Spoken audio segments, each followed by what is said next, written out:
umaga sa iyo, sir. Good morning! Naku, naputol yata si Kasani. Isa pa. At medyo naputol lang ho tayo. So, eto nga na naman ho, mga kasama. Budget na naman ho tayo. Ang pag-uusapan po natin, laki ho nito. 7.2 trillion pesos po ito sa NEP. Ngayon, ang inaamin ko rin ho rito kahit tingnan ho nating maigi ito kasi mukhang ila-live do ho ito, sabi ni Committee on Appropriations Chair Swansing. Si Kasani, naputo lang tayo. Kasani, magandang umaga po, sir. Good morning. Good morning! Ay, ito umaga, Sir Ricky. Maganda po. Medyo naputol ka na. Napahaba yung yap ko eh. Sorry. Napahaba yung yap ko. Teka muna, sige. Dahil, budget. 7.2 trillion ito. May flood control na naman. Kasi ang alam ko, Kasani, inalis nila ito last year di ba? Oo, tapos ngayon, may flood control uli, may confidential uli. Yung mga pessimistic, may budget insertion daw. Si Mayor Benji Magalong sinabi, sabi ngayon ng House ni na Representative Swansing, wala naman. Hindi pa nga dumadating sa amin Anong analysis mo sa budget so far, Kasani? Well, alam nyo, kung maraming pwede sabihin kung susipin ng korupsyon, isang napapansin namin, yung budget para doon sa ombudsman, hindi actually pinalaki. Meron pa rin, may about 2,500 permanent items. Yung pinunuan nila, about 1,300 lang yata. So, iniisip ko, kung sino yung gobyerno nakakasuhan lahat ng mga nasangkot dun sa flood control projects, about 1,200 to 1,500 Apo. Ang sabi ng infrastructure ICI na implicit, imposibleng mahabol nila yun kasi kulang yung tao. Kung yung ombudsman ay less than about half ang kanilang staffing complement, hindi nagpapakita na seryoso to go against corruption. Right now ngayon, ang problema natin, Yes. less than 5% actually ng plausibly involved sa flood control projects ay nakasuhan na. So, mukhang ang biggest problem sa budget, corruption-wise, wala tayong nakita anywhere sa budget, whether sa budget ng ombudsman, ang premier anti-corruption agency, or even sa DOJ or NBI, or even sa BAR, na nagpapakita na binigyan ng rekurso para may sapat na staff para buuin ng case build-up at i-pursue yung mga kaso laban dun sa mga sangkot. At yung problem, tama kayo, kung hindi accountable yung mga implicated na sa flood control projects dati, and we're talking hundreds of congressmen, at least 6 senators, sitting senators, at hundreds of mga DPWH officials and hundreds of mga contractors. Kung wala tayong nakitang ganong klaseng sinseridad sa budget ngayon, yung paglaki ulit ng infrastructure, to about 1.4 trillion, lumaki pa yung infrastructure projects, including din ang flood control, including yung kalsada at iba pa, it doesn't give confidence na tama yung budget. On the contrary, medyo pinapakita, slap on the wrist lang talaga yung token lang pala ang habulin for the flood control corruption at itong current na 7.2 trillion budget na napakaraming pork barrel funds ay makakalusot uli yung mga corrupt practices. Ay, nako. Sa corruption lamang yan. Oo. Di ba kami reklamo dun sa allotment ng pondo? May problema din kasi doon. Oo. Anong ka itong tawag dito sa isang source ng pork? Yung standby fund. Magkano ba nakalaan doon sa budget ngayon? Fund. Ano yun? Contingent fund. Ayun, contingency. Oo, contingent fund. Oo. Hindi ko nasilip pero I think usually 13 billion pesos din Oo nga Hindi pa nakikita ngayon exactly. At talagang hindi pa rin talaga nila inaalis, ano? Oo. Ayun nga So, walang very token yung nahabol nila sa sangkot. Walang budget pag-build ng case para sa case build sa prosecution ng mga kasalukuyan. Tapos, may budget pa na corruption ridden. So, again, corruption angle lamang, may problema kami. May malaking problema din kami dun sa mga prioritize dun sa kasalukuyang budget. Binawasan ang budget sa health, sa education, sa housing, sa social welfare, sa agriculture.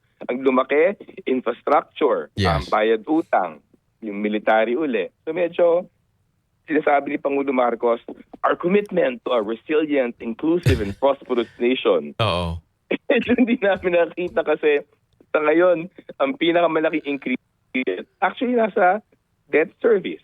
2.7 trillion pesos ang ibabayad sa debt service next year compared to about 2 trillion pesos ngayon. So medyo mag-iisip ka, ano ba talaga yung priorities? Kasi ang naiiwan, sa gitna ng tumataas ng presyo ng bilhin, kakulangan ng trabaho, pagbagal ng ekonomiya, ito ay hindi budget na nagbibigay ng kagat na ginhawa sa nangangailangan at hindi rin siya yung budget na babawiin yung pagbagal ng ekonomiya. So medyo preserved yung pork, preserved yung bayad utang, kahit hirap na yung ating mamamayan. Samantala, binawasan pa yung mga kagat na, yung budget ng mga kagat na pangailangan. Oo. Paano nyo ba tinitingnan yung pinapangako ngayong transparency na sa pagpaplano pa lang nitong budget hanggang sa proseso, hanggang daw sa execution, and maybe liquidation, o kung matutupad yon, magiging bukas sa publiko? Well, yung Ibon ay actually part naman ng humigit kumulang 30 civil society organizations na bahagi ng budget monitoring sa House of Representatives. Yeah. Last year then, invite yung Ibon with about a dozen other civil society organizations ng Senate Committee on Finance under then Chair Senator Win, na Senate President ngayon, na maging part ng monitoring scheme nila. So, unfortunately, medyo mabagal pa. Ilang linggo na rin namin tinatanong, lalo na yung House, kung nasaan na yung mekanismo na yan. May initial na pulong, pero wala pa rin kalinawan. At sa amin, very basic yung request na lesson na last year na nandiyan ang civil society, pero kapos pa rin nakuha ang information. Hindi pa rin binigyan ng boses para magtanong, observer lamang sa mga hearings. Right now, open naman yung mga hearings. Ikatlo, wala actually puwang para mag-intervene at makakuha ng additional information. So, sa meeting naman, sinabi na pag-uusapan ulit. Medyo nababagala kami sa proseso, but siyempre, tignan natin, subukan pa rin namin. Kasi in the end, ang pinakamahalaga, mabigyan ng information, hindi lamang yung ilang akarampot na NGOs na nagpa-participate sa budget, kailangan yung media may access to information. Kailangan yung publiko may access to information. So, whatever information makuha namin, i-share naman namin. Pero more than that, pinakamahalaga, bigyan din ng access sa buong publiko dun sa lahat ng impormasyon na kinakailangan. Yung budget request, yung mga movements dun sa in the course of the mga hearings. Tapos yung forma, digital format. Hindi pwedeng PDF lamang o hard copy lamang. Kailangan digital format. Kasi kahit may information ka, kung ang hirap i-process, minsan, napadala yung budget, nagawa ni mga insertion. Ina-analyze mo pa. Kinukut-kut mo pa. Medyo pagka-tokenistic yun. Oo nga, no? Kasi, 30 ka mo na civil society organizations kasama kayo. Opo. Oo, kasi... At may mga may mga kasama kayo mga eksperto, may economist. Matagal talaga, mahirap yung budget process. So, right now, medyo nakakapusan kami dun sa effort so far. Oo. Na hindi na kami magpa-participate. But of course, yung burden of doing more, actually nasa gobyerno. Kasi nakita na gano'ng kalala yung corruption. At like I said, kung yung ombudsman hindi nyo binibigyan ng sapat na katauhan para habulin yung mga corrupt, habang yung mga civil society na interesado naman at yung media na interesado din, hindi mo inaarmasan with information, so tinatago. Oo, kasi yung binabanggit mong yun na habang kinukut-kut mo, eto na, mabilisan na sila, mukha nga. Kasi ang target daw, Kasani, ay maipasa yan sa third and final reading na sa October 9. Siyempre, malapit na kasi yung elections. Oo, tama. Just in time. So, malaki chance po yun. At ayun, gusto ko i-clarify. Maraming NGOs like Ibon ay gusto mag-participate. Hanggang last week, humingi kami ng update dun sa ano ba yung proseso ng guidelines and participation. May accredited na kami, last year pa naman. Kaso, wala pa as of today. Hopefully this week. Pero huli na kasi matagal na namin na-request eh. So, hindi hindi a good sign actually yung attention na binibigay. Medyo kulang talaga. Oo. So parang medyo hesitant ka pa rin na maging kampante even if may mga binuksan ng ganyan na possibility of scrutiny dahil nga doon sa sasabihing live. Ako personally, ay talaga sasabihin ko sa iyo, hindi ko maiintindihan niya lalo kung puro numero yun at mabilis. Oo, talaga magre-rely din tayo sa mga analysis na kagaya ninyo na organizations. Oo. At first, may political timing ngayon. Nakita natin yung difficulty ng Pangulo na i-push yung prosecution, i-push impeachment trial to a conviction kay VP Sara sa Senate. Nakita rin natin yung pagbagsak ng kanyang ratings habang medyo maintained yung kay VP Sara. At yung time's running out, 2027 we see that's the election year, and this is the election budget. So ang daming pressures dyan na sa halip na harapin yung para saan ba yung budget? Para sa mamamayan? Para sa ekonomiya? Para harapin yung pagbagal ng ekonomiya? Para harapin yung tumitinding pangailangan ng mga tao? Ang laki ng compulsion ngayon na ang laman ng budget ay yung maka-ensure ng political survival ng administrasyon. Hindi na actually after 2028, kundi right now, amid the impeachment trial na kitang-kita, mahina talaga sila. So, despite yung lumalabas sa information, hindi pa gumuguhit eh. I don't think anyone has any confidence na yung 16 ay makukuha, kahit nga sabihin natin maging 14 from a Supreme Court decision or a reconsideration by the Senate, pati yung 14 mukhang pahirapan pa ngayon eh. So, itong budget is right now. Tama. Ito yung huling baraha ng administration to political support. Of course, ano yung mga kaso. Pero, right. Minsan mag-escape ka lang or you bide your time, di ba? Oo, tama. And that's very an excellent reading, no? Na minsan siguro, yung mga nakikinig nanonood sa atin, parang akala natin itong budget is only a matter of, numbers, money, pero hindi ho. Ito ho ay highly political. Yan yung sinasabi ni Kasani.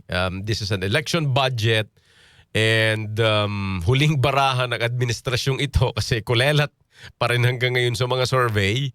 At pag-usapan natin sa mga susunod pa kung paanong alam niyo yun, yung ganong angulo. Kasi di ba nakafocus tayo ng corruption sa budget. Pero ang hindi rin natin na titingnan maigi paano to ginagamit na tool o armas para kumuha ng political support na, doon din naman nga ang tungo, no? Kumuha ng kapangyarihan at ng pera, Kasani. Oo, tsaka hindi pa namin na kasi nga binigay yung budget kahapon lamang in PDF form. Matagal na request yan. Kung Excel yan, in 30 minutes kaya namin i-process yan. Pero dahil PDF, i-convert pa sa Excel, i-verify mo pa, hindi pa namin napaprocess. Tedious. Pero at a glance, it's medyo weird na 1.5 trillion na infrastructure budget ngayon. Habang hindi pa resolved yung corruption. So, kung walang duda, yung libo-libong contractors, bureaucrats, both sa line agencies, hanggang sa mga regions, even in Congress, kung malinaw na hindi lang daan-daan, libo-libong corrupt officials ay in place pa bilang mga corruption ecosystem natin. Tapos dadagdagan mo yung budget na pinaka-corruption rin din sa kasaysayan ng bansa, yung infrastructure, including flood control, mag-iisip ka, umukha tunguhan itong 1.5 talaga. Oo. Alright. Sige po, but Kasari, I'll keep in touch. Siguro, dahil parang impeachment ito na naka-open, o di tingnan natin, pagsamasamahan nating ipaliwanag to sa abot ng ating makakaya. Salamat sa panahon mo, kahit mabilis ang Kasani, we really appreciate. Of course, anytime. And, we're part of the process. As soon as naman may information kami, ilalabas naman namin kaagad eh. So, yes, I think you'll be informed naman po. At naka-follow naman ako dun sa inyong messenger Okay. Napapadalhan ako ng mga timely update doon, Kasani. Salamat po. Thank you, sir. Okay, maraming salamat po. Magandang umaga. Maraming salamat. Mabuhay ka. Kasani Africa mula po sa Ibon Foundation. Siya po yung Executive Director. DCXL 558. Teka, bago lang tayo mag-break, kabayan ha, ito yung mga wala pong pasok pa rin po ngayon sa ilang bahagi po ng ating bansa. Baka kayo'y nabitin dito po. Walang pasok po sa lahat ng antas, pampubliko at pribado sa Aguilar, Binmalay, Calasiao, Mangaldan at Lingayen. Ito po sa Pangasinan. Gayon din sa Santo Tomas, Pampanga. At magpapatupad po ng alternative learning mode naman sa lahat ng antas ng paaralan pampubliko at private dyan po sa bayan ng Candaba, Masantol, San Simon, Pampanga, gayon din sa Malolo City sa Bulacan. So ibig sabihin, dito sa NCR may pasok ko yung ating mga bagets. Kami naman sa kolehiyo Ang UP, Diliman, ang alam ko, August 11, nung Monday, nag-start na po sila. Kami naman sa PUP ay sa August 17. Pero yan ay adjustment period pa po. May mga enrollment pa. Alright. So yan po. Ito nga, binanggit natin kasi marami po nagsasabi, baka naman pwedeng walang pasok muna. Depende po talaga yan sa inyong mga lokal na pamahalaan, sa level ng kanilang assessment sa inyo po mga lugar. Alas 8:39 na po ating oras ngayon. Sandali po lang mga 8:39. This time check is brought to you by MX3. Dito ako believe. Life is short, so let's make it sweet. Ako si Jojo Javier, isang pastry chef. Physically challenging ang trabaho ko. Worth it kapag nakikita kong happy at satisfied ang clients ko. I feel inspired to work every day.